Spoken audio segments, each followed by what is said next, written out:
Good morning, everybody. It is Monday morning, or almost close to afternoon, because it's about 11 something. And I was supposed to start this reading vlog yesterday, but I just didn't. So I'm starting it today. So today is the 9th of October, and I'm going to try doing another reading vlog. I don't know how interesting they are, but I just think it's kind of fun to try to put all of my Hallowtween books into reading vlogs. So not every book that I read during the week are going into these reading vlogs. It's basically I'm just concentrating on the middle grade books. The other books I will just put out in maybe like a recent reads video or something like that. But so here we are. Continuation from last week, I'm still reading It Found Us by Lindsay Curry. I'm almost halfway through. So I'm on page 120, chapter 16. Things have gotten pretty interesting. There have been some spooky things going on with the ghost and all that stuff. I still don't know why the ghost is haunting them or what kind of ghost story it's supposed to surround, like an actual. Usually she seems to put like an actual story, like a haunted story, into her books, and so I'm kind of curious to see like what, I don't know, whether it's a legend or an actual thing that happened. Maybe something happened in that cemetery or around that cemetery that has to do with why they're being haunted by whatever it is, the spooky thing that was in the cemetery. So I'm kind of curious to see how that is going to go. I am also working on Zombie Season by Justin Weinberg, I think is his name. But yeah, this is a middle grade zombie book about this group of, I guess, zombie killers maybe. I haven't got very far. I am only, let's see, I'm 7% into it. And so far, the beginning, I think the beginning might be a little terrifying for kids. There was a scene where a family pretty much gets ate up by zombies. You don't actually see, it doesn't describe anything. You don't actually, you just know that it's happening because the girl is talking about how they're in the car and the zombies are tearing the car apart. And then it goes on to the next chapter with another girl, and so you don't actually, get a description of what's going on, but I still think that could be maybe a little terrifying and spooky for a kid. I don't know. To me, it wasn't. We all know that Stormy's scary and everybody else's scary is totally different. So I'm just trying to think as like maybe a kid that it might be kind of scary. And so now we've met Jolie, who doesn't want, her parents want her to move, and she doesn't want to go. And she's trying to find her father, but they're pretty sure that her father is a zombie now because he's disappeared, and they don't have a clue where he's at. And I would think that if he was actually still alive, that he might try to make it back to his family. And so her mother's wanting to pack them up and move somewhere else. They have this thing, like, I guess at dusk, it's called the dusk or whatever, because that's when the zombies come out. And evidently, I don't know if they go back into the ground and then they come up at dusk, but it shows, I say it shows, but you can't see anything. But it tells you that these zombies coming up out of the ground. So I'm guessing that everything's good during the day, and then at dusk these zombies come out, and so you have to be in your safe spaces or whatever it is. And there's a video game that goes along with this book, and my computer sucks. I was going to try to play it. If I can get it to work, I will try to show you like little pieces of it on my computer of the game, but basically it's about like these zombie hunter kids, and like a thing goes off and you have to try to you know, kill the zombies, I'm guessing. And it's called zombie season, but I don't know. We'll see. And as of right now, that's the two things that I have going. I will probably pick something up on audio, but I don't know what that will be. So you will find out about that whenever I come back, because out of all these, whatever I'm listening to on audiobook will probably be the first thing that I review.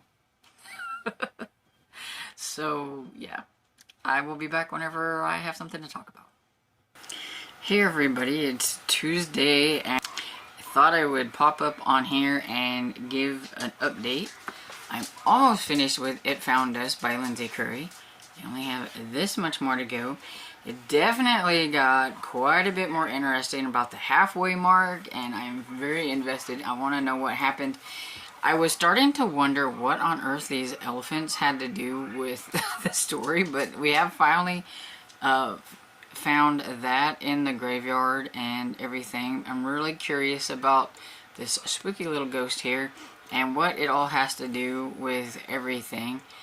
Every time something spooky happens in the graveyard, there is a storm, and I do think it's cool that every chapter has the storm on there. It's pretty cool. But yeah, I'm really wanting to finish this one today if I can. If I have a chance to read a lot with my eyeballs.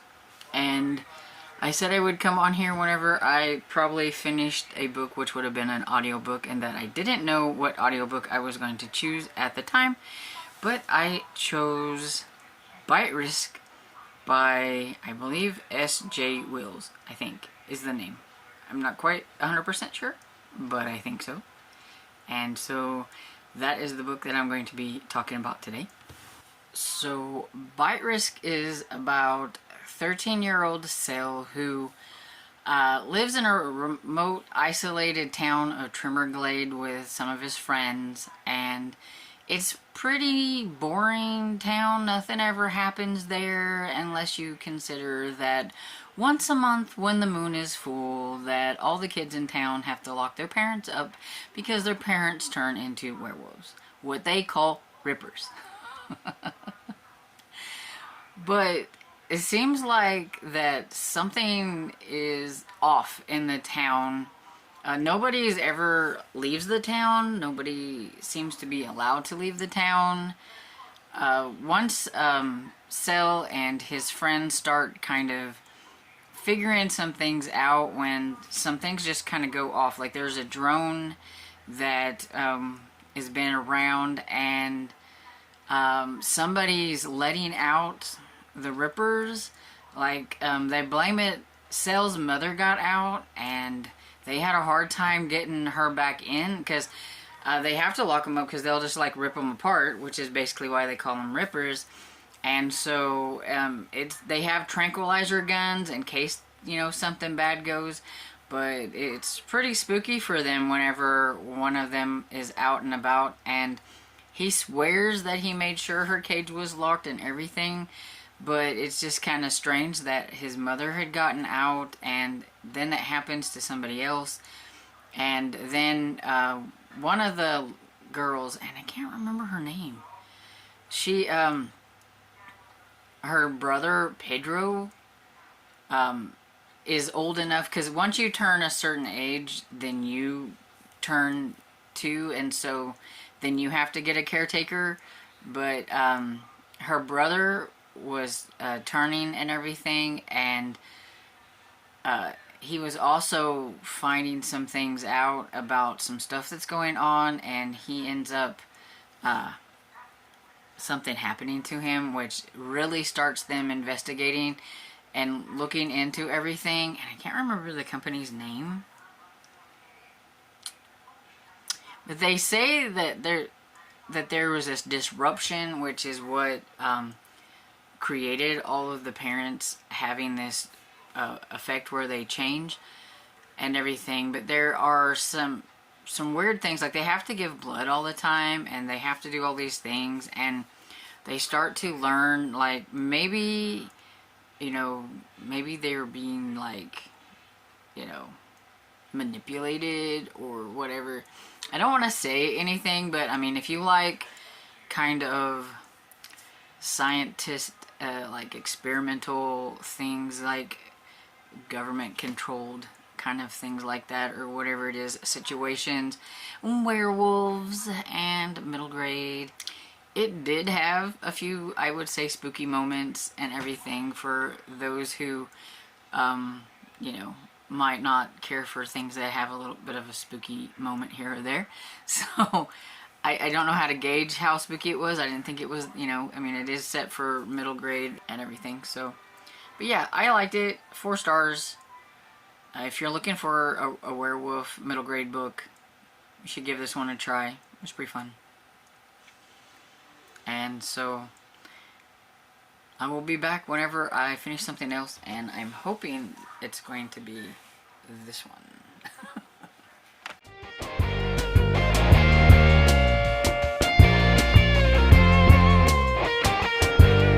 Where I come from, there ain't no strangers. Other side of town, still my neighbor. No mind in your business.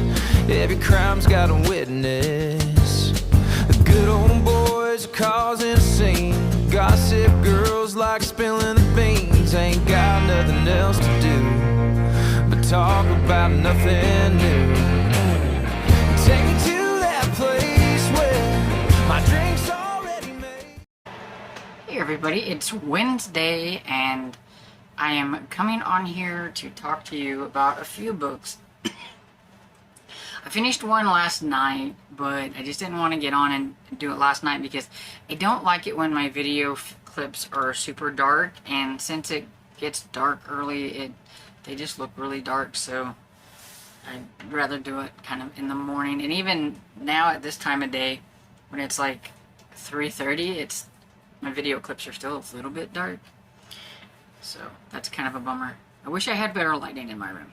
But anyway, I finished It Found Us by Lindsay Curry, and I really enjoyed this one. I really liked it a lot. Does it outdo Scritch Scratch? No, but I still think Scritch Scratch is my favorite, but I think this is probably going to be second place. I give it 5 stars. I really liked it. I like the story behind the ghost story and everything. It makes me curious to look up some nonfiction about it. I actually found something on Libby, so maybe I'll give it a try for a nonfiction November. I don't know. I don't do well with nonfiction, but at the same time, I was kind of curious. We'll see. But anyway, this is about, and I forgot their names already, Hazel. I'm not good with names. Hazel and her brother Dan and her friend Maggie are the main characters of this. At the beginning, Dan sneaks out of the house with his friend Everett. They're going to this graveyard, and they're going to play hide and seek. And Hazel, she thinks she's quite the detective, but a lot of them think that she's a snoop.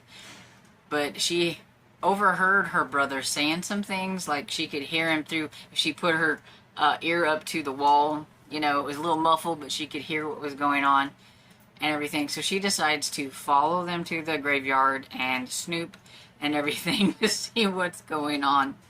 And while they're there, when they're playing hide and seek, like it gets really spooky. There's like this really creepy howl. There's a storm like coming up and all this kind of weird stuff. And they can't find Everett. He's gone. They have no clue what happened to him, and they're scared. But like it's like he's vanished. And so they, you know, go home, they tell their parents what happened and everything, and the parents call the police. They get all, they're looking for him, and nobody can find him. It's just, he's just gone. And they don't want to wait for the parents to figure things out, of course, you know, because they're kids. And she thinks she's got these really super good detective skills, and she writes these lists. And the list is throughout this thing. So let me see if I can find her list. And her list grows as they go on. Like she calls it her clue journal. Oh, come on now. When I want to find something, I can't find it. What is up with that? she has her, if you can see it, like her clues. And like her clues start out, they're really short at the beginning, and then it grows as they try to figure things out and everything. And so she thinks she's, you know, really good at this and that they can figure things out. And Dennis, he feels guilty because they went there and now his best friend is missing. He wants to help. And I do think that Lindsay Curry does a really good job with the brother-sister relationships. It was really good in Scratch Scratch, and it's really good in this one. And she also has a really good, awesome best friend that helps them out and everything. And I would say it was okay, and then the halfway mark hit, and then I was really invested. I wanted to know what was going on. It got really spooky then. I'm saying that because I think other people will think that it's very spooky. I don't think it's scary at all, but it does get a little creepy. I will acknowledge that I think people will think that it gets really creepy and everything. Every time they go to the graveyard, like this storm happens and it hits, and the one time they were there, this kid with the creepy eyes and stitched up, you can't see it, but his mouth is stitched up. So I was really curious about like what the elephants and stuff had to do, what exactly he was. And once you hit like this certain, you know, spot in the book, you just can't put it down. I wanted to know what was going to happen next. It got really spooky. Just the atmosphere, and then whenever you find out exactly what's going on, like I kept, you know, they're kids and they were trying to figure out things the best that they could, but I was wanting to egg them on, be like, you know, look up in the newspaper, like old newspapers about some kind of tragedy that happened or whatever, because they were like headed in the right direction of maybe it was somebody that was buried in the graveyard or there's something, you know, and all that stuff. Like I said, every little thing they kept getting. The ghost came to their house. They were creepy messages. There was, I mean, all kinds of stuff. I definitely think this could be done, if it's done well, this could be really fun on audiobook if they were to incorporate like some lightning strikes whenever they're out in the storm, or a creepy voice for the creepy sounds and things, like the I'm here kind of thing. But they kind of had it a little bit too when they were guessing on why he was after, the ghost was after them, and it does have something to do with hide and seek, which I thought was kind of cool. And yeah, just overall, I don't want to say like what the tragedy was. I think you should read it and figure it out for yourself. But it did make me really kind of interested in looking it up more to see what happened, because there is actually, she writes in the back, and there is actually the cemetery that has like this stuff and everything in it. And yeah, it was pretty interesting. I really, really like this one. I think if you like spooky middle grade, then you will really enjoy this. My only problem with this is the cover. I just think the cover is too spooky for middle graders. I liked this part. I think if they would have put him back in the background and not made him so scary, that it would have been perfect. But I don't know, this creepy no eyes and stitched mouth, just, I don't know, it's just creepy. And if I think it's creepy, I think middle graders might think it's a little creepy. Or maybe, you know, today's youth is a lot more desensitized than I am. I don't know, but I just think it's too creepy. But I loved it. So it's that time of the year when we are getting towards, you know, winter. So there's winter prep and all that kind of nasty good stuff for when you live out in the country. And so I have been doing a lot of that, and with doing that means I'm really tired, but it also means that I listened to a couple of audiobooks today. One of them I did start this morning when we went on our walk. it was too cold for Dad. He didn't want to walk outside, so he's wimpy. So we went to Walmart and walked, and then I listened to it then, and then I just continued to listen to it while I was doing things around the house. And it was a quick audiobook too, because like it's only 5 hours, I think, and then I listened at like about 2 times speed, somewhere close around there. I don't think I exactly had it at 2 times speed, but it was somewhere around there. And so, and then the other one was like a 3-hour listen, so it was pretty quick.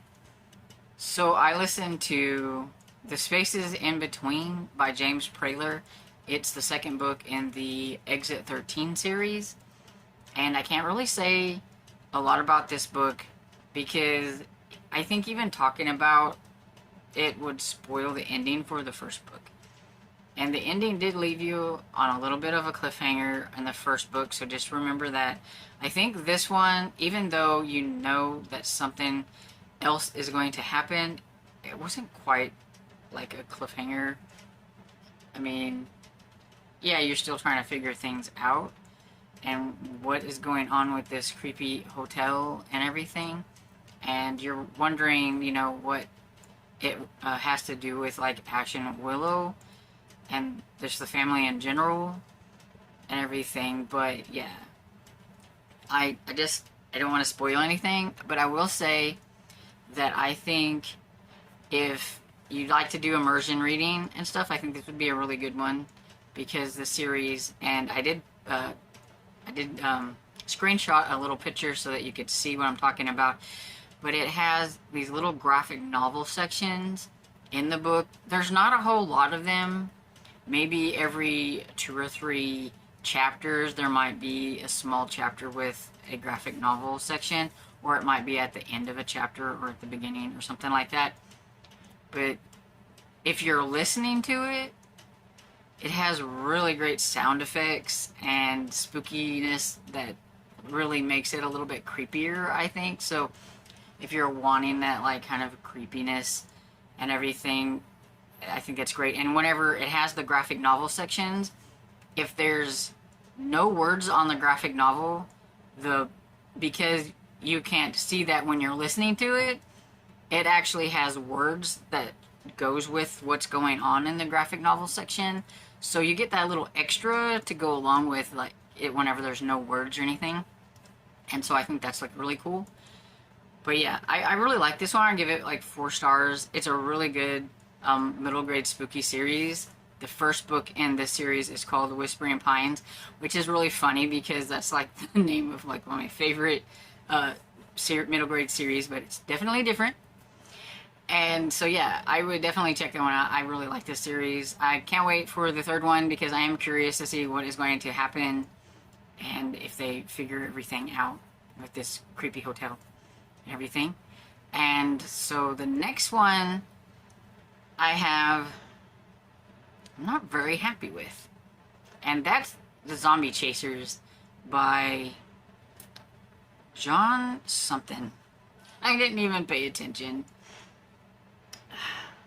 I don't remember, but you'll probably see his name on the picture here and on the cover. But if you can't see it, if I don't think I'll make it bigger so you can see it. But I've read some from him before, and I've been trying to do this where I go back and check and see what they have and everything and check out their stuff.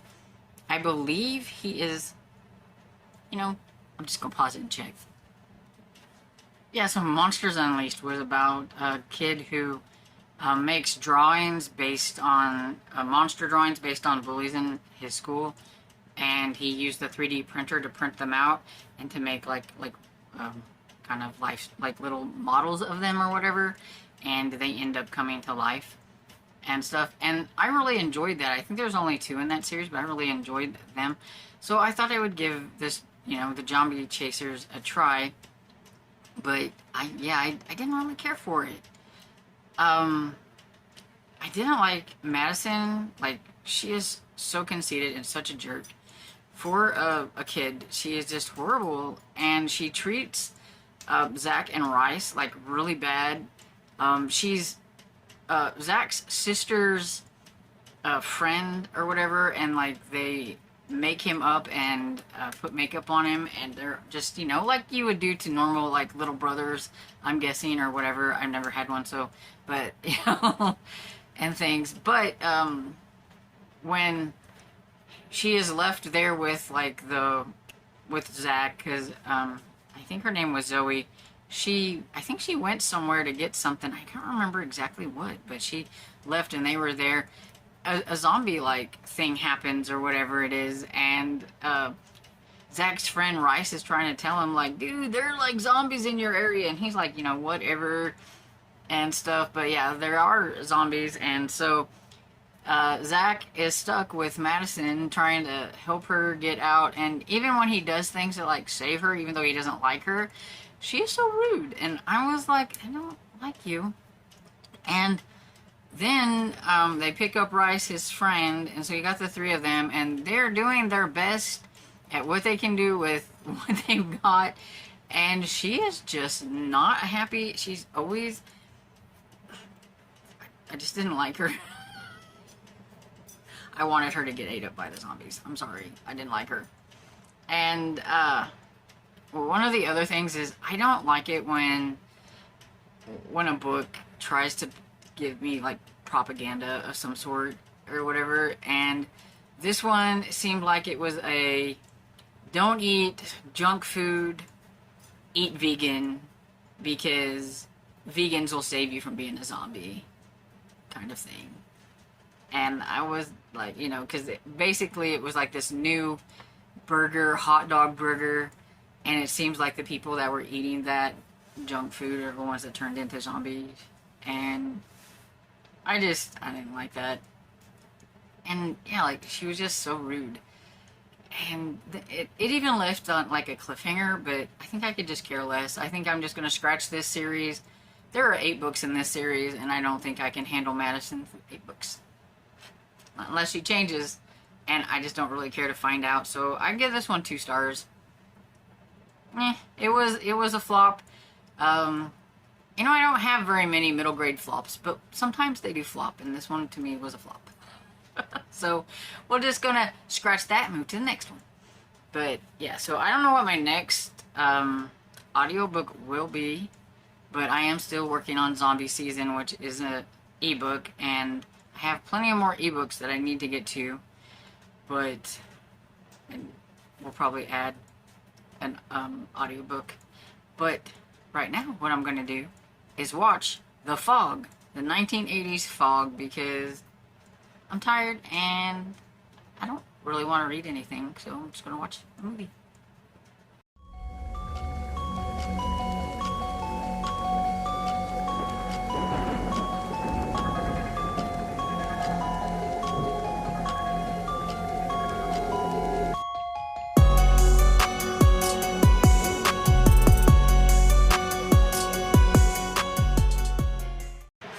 Hello, it's Thursday and I finished Zombie Season, so I thought I'd pop on here and tell you what it was about. This is by Justin Weinberger, I think that's how you say his name. This one was a different kind of zombie book.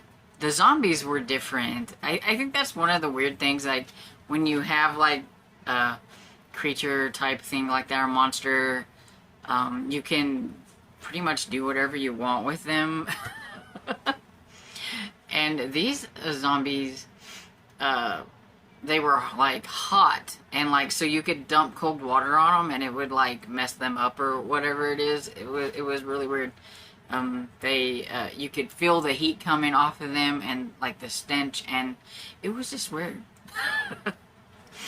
But it is about some kids, and they're trying to survive pretty much the zombie season, which this is also interesting too, because they have this zombie season, which usually I think happens during like the summer time, if I was getting that right. And so they call it like the dusk, and like everybody has to be in their places by the time it's dusk happens and everything, because like these zombies come out of the ground and everything. But it was interesting in that way, but there's several different, like, kind of storylines because you've got different kids.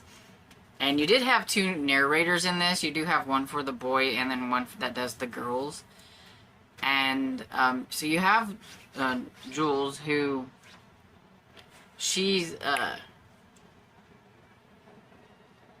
so you have Jules, and she's upset because her father has gone missing and everybody presumes that he's a zombie, and she doesn't want to give up on him and everything, so she has kind of run away. And that's what, with her, she has run away and she has been trying to stay ahead of the zombies and kind of in the woods, just trying to stay out of people's way. She wants to tell her two friends, whose names I can't remember, Darlene, and some, I can't remember, but she sees them out, you know, and everything, but she doesn't want to, like, draw attention. She doesn't want somebody to call her mom and everything. So she's kind of doing her own thing out in like the woods and trying to, you know, trying to see if she can find her dad, even if he is a zombie or whatever. And then you have Oliver, who he wants to join, like, the zombie brigade, and he's become very efficient with this game that they play called Manhunt. And basically it's a game for kids, getting them used to fighting zombies and everything. So, like, some of the kids pretend to be zombies, the other kids are hunting them and everything. And he's gotten pretty good at everything. He has a map that he's drawn of, like, where all the best paths are and all these kind of things. And so you got him, and then you have and I've done forgot her name. I can't remember her name, but anyway, she her mother works, like, with the zombie type stuff. There's this place called Hallowtween, and they are trying to do things with the zombies and stuff. And before, they thought they had something important happening with some of the stuff that they were doing with the zombies and how to stop them and everything, but it goes horribly wrong, and that got shut down.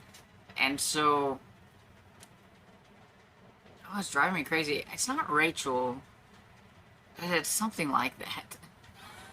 I know it's an R name, but you have her, and she's trying to figure out where things went wrong because her mother kind of got in trouble for everything. So and while she's out and everything, she meets this zombie boy who can talk and communicate and scares her, but at the same time he tells her that she should be part of them. And so she doesn't understand what he's talking about. Why should she be part of them? And then you do learn that, like, there are some other things going on with the Hallowtween and some of the stuff that they're doing with the zombies. And zombies are very unrealistic characters, just like any other paranormal character. But gigantic zombies was a little far-fetched. But there was this one point to where something happened when they put where they have these things called chillers. You're supposed to splash them with water, but the zombies are evolving and things, and you don't know exactly what's going on, but some of them, you splash them and they grew bigger. So that was interesting. But yeah, it was, you know, it's a zombie book, so there's that. But I thought it was pretty cool. You know, it was good. I gave it 4 stars. It's a series. It kind of leaves you to where you're really curious about, you know, what's going on with these gigantic zombies and things like that. And It has a game. I think I said that before in a clip. And so I tried to play it. I had no clue what I was doing, so I will show you a clip here, a little video clip of me running my little person around. Had no clue what I was doing. I didn't do very good, and I failed really quickly. But it gives you a visual of the game, and you can get this game at Roblox. I think it's what it's called, Roblox. I downloaded it on, it was an app that I could download on my phone, and then I just typed in and found Zombie Season, and then I played it. So it's a game that has a book, or a book that has a game. I don't know how you want to do it. There is going to be a Zombie Season 2 called Dead in Winter, I think is what it's called, so probably coming out next year. And I will be interested to see how these kids are surviving all the stuff that they found out in the first book and everything. And so yeah, I don't know what my next book is, so I guess you'll find out whenever I figure it out, because I don't know. But I will be back whenever I finish something. Hey, I am back for the last clip of this reading vlog for my last book of the week, which was Glass Heart by Kate Alice Marshall. This is the finale of the trilogy for 13s. And so I can't really say a whole lot about it, but I do want to acknowledge it. I did read it. But yeah, it was really good. I like the trilogy as a whole. It's about Pip, Eleanor, and Otto. That's it, I think. Otto. And there are 3 kids that were born on Halloween. And in the first book, that's like a major thing, because there's this January man who lives within the gray area or whatever, and there is a group of citizens in this town of Eden L. They're the only ones that really know about what's going on, but every 13 years they have to sacrifice 3 kids that are born on Halloween to the January man so that he can get a key. He needs 13 keys to open this door that will take him back to where he wants to go. And so it's like this group of citizens that always know what's going on don't seem to mind, you know, just giving off these kids, even if they're their own kids, because Pip's mom is actually one of the ones that the elders that are, you know, so not a nice mother and everything. And so it's about them trying to defeat the January man and his 2 sisters. And you have him kind of in the first book. You have one of the sisters in like the second book. You have the other sister in the third book, but then you get like the January man and everything back kind of in, you know, for, you know, the battle at the end or whatever you want to call it. So yeah, I gave it 4 stars. I liked it. Overall, it's a really fun trilogy. It was really interesting and kind of coincidental or whatever that I decided to start this book when there's an eclipse, because this one actually included the fact that they thought maybe the one sister was going to end up showing up during this like eclipse or whatever. I think theirs was a total eclipse maybe, but that was just kind of funny that, you know, there was eclipse happening now, here, and in my book. So, but yeah, so I don't want to say anything else about it, but I think if you like middle grade spooky books, that this was an interesting trilogy. It's kind of a fantasy as well, so if you like that kind of thing, and so you should give it a read. It's got some interesting animals in it as well. And just overall it was interesting. And so yeah, that's the last book for this reading vlog. And so I think I did pretty good. I think I read 5 if I calculated right. And so I enjoyed all of them except for 1. So that's not too bad. And so let me know if you have read any of the books that I talked about, or if I piqued your interest in any of the books that I talked about. And I hope you enjoyed this video, and if you did, please give it a thumbs up and subscribe, and I will see you all in the next video. Bye.